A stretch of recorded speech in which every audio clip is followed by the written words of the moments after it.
हम आपको बता दें दर्शकों को कि इस वक्त की ब्रेकिंग है। अरब सागर में भारत पाकिस्तान का सैन्य अभ्यास दोनों ने एक ही समय में अभ्यास का ऐलान किया है। तो ये इस वक्त की बड़ी खबर है। अरब सागर में भारत और पाकिस्तान की नौसेनाओं ने अपने अभ्यास का ऐलान किया है। और डिटेल्स दीजिए सुमित। देखिए, निश्चित तौर पर देखिए, पाकिस्तान और भारत की तरफ से पहले भी नोटम इशू किया गया था नेवल एक्सरसाइज को लेकर, और अब ये एक्सरसाइज को एक्सटेंड कर दिया गया। आपको पता है कि पिछले 22 तारीख के बाद से ही मल्टीपल नोटम इश्यूज किए गए थे, ताकि इस इलाके में पाकिस्तान ने भी फायर ड्रिल की थी, एक्सरसाइज की थी, और अब इंडिया की तरफ से भी कहा गया, और अब इसको एक्सटेंड कर दिया गया है 13 तारीख तक, यानी 12 से 13 तारीख तक दोनों देशों की तरफ से अरेबियन सी के अंदर इस नोटम को इशू किया गया है, ताकि दोनों अपनी नेवल एक्सरसाइजें चला सके। दरअसल ये एहतियात के तौर पर होता है। पाकिस्तान को भी डर है कि भारत के जो नेवल शिप्स है क्या अरेबियन सी में कराची पोर्ट के करीब ना आ जाए, बड़े अटैक्स ना करते, या दूसरे आप कह सकते हैं ग्वादर पोर्ट पर अटैक ना करते, इसलिए पाकिस्तान की तरफ से भी ये नोटम इशू किया गया। एक जो बात बहुत क्लियर होनी चाहिए, जो इस वक्त हमारे व्यूअर्स देख रहे हैं, वो ये समझ रहे होंगे कि दोनों ही एक ही समय पर एक ही तारीख पर युद्ध अभ्यास करने वाले हैं।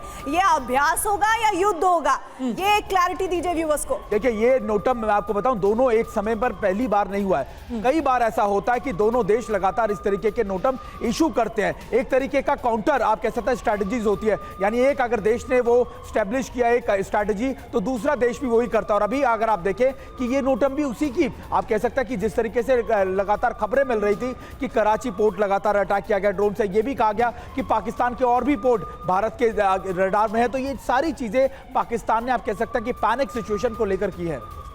जी कैप्टन साहब, आप भी कुछ एक्सप्लेन करना चाहते थे। जो जिस तरीके से क्लस्टर म्यूनिशंस का इस्तेमाल किया गया है, जिस तरीके से रॉकेट्स का इस्तेमाल किया गया है, आप उसको कैसे एक्सप्लेन करेंगे? अगर वो जम्मू और पठानकोट के जो तस्वीरें हैं एक बार आप फिर से चला देंगे तो कैप्टन सर यहां पर उनको पूरी तरीके से एक्सप्लेन करेंगे।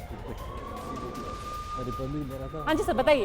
देखिए, ये जो कह रहे थे हमारे पैनल पे बात हो रही थी, मैं एक बार आपको इंटरप्ट कर रही हूँ। स्क्रीन पर जो विजुअल चल रहे हैं, डिफेंस सिस्टम ने ड्रोन को मार गिराया है, जम्मू में एयर सायरन बजाए जा रहे हैं। आप देखिए ये तस्वीरें। सर ये बताइए, जो हम इस वक्त जम्मू में एयर सायरन के बीच ये देख रहे हैं आसमान में, ये सब क्या है और ये कैसे पाकिस्तान के इन नापाक हरकतों को भारत के एयर डिफेंस सिस्टम ने S-400 ने नाकाम किया है?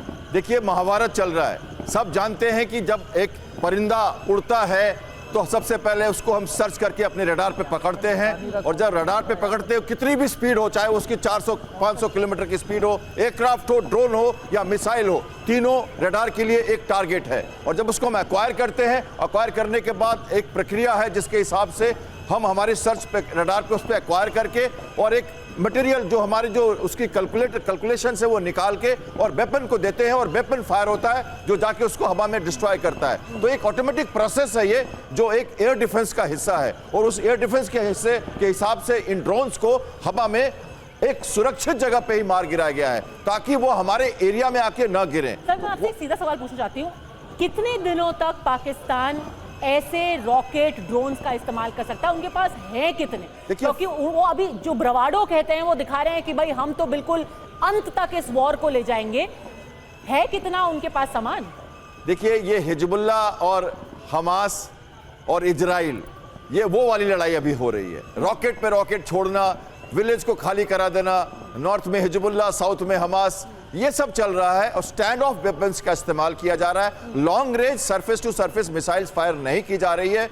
हम ड्रोन्स के साथ छिटपुट कर रहे हैं। बड़ा मिसाइल अगर गया सरफेस टू सरफेस तो बहुत डिवास्टेशन हो जाएगा, बहुत प्रोपोर्शनेट जो हम कह रहे हैं लड़ाई, संयम की लड़ाई, वो बढ़ जाएगी, जिसको हमको ध्यान रखना चाहता। अरेबियन सी की बात कर रहे थे वो, मैं उसकी बात भी करना चाहता था। देखिए, एक्सरसाइज चल रही थी गुजरात में, और 80 नॉटिकल माइल करीब 150 किलोमीटर पे मकरान कोस्ट पे उनकी नेवी एक्सरसाइज कर रही थी। उन्होंने भी मिसाइल फायरिंग किया, हमने भी मिसाइल फायरिंग किया, हमने वो सब प्रूफ करके रखा, हमने मसल फ्लेक्सिंग की। और अब ये दिन आया है कि हम मत ना भूलें कि 4 दिसंबर की रात को 8:30 बजे 3 मिसाइल बोट स्विफ्टली जब धीरे धीरे कराची के हार्बर की तरफ बढ़े थे, और 8:30 बजे जब वीर ने पहला अटैक किया था सरफेस टू सरफेस मिसाइल का, पूरे विश्व का वो पहला अटैक था।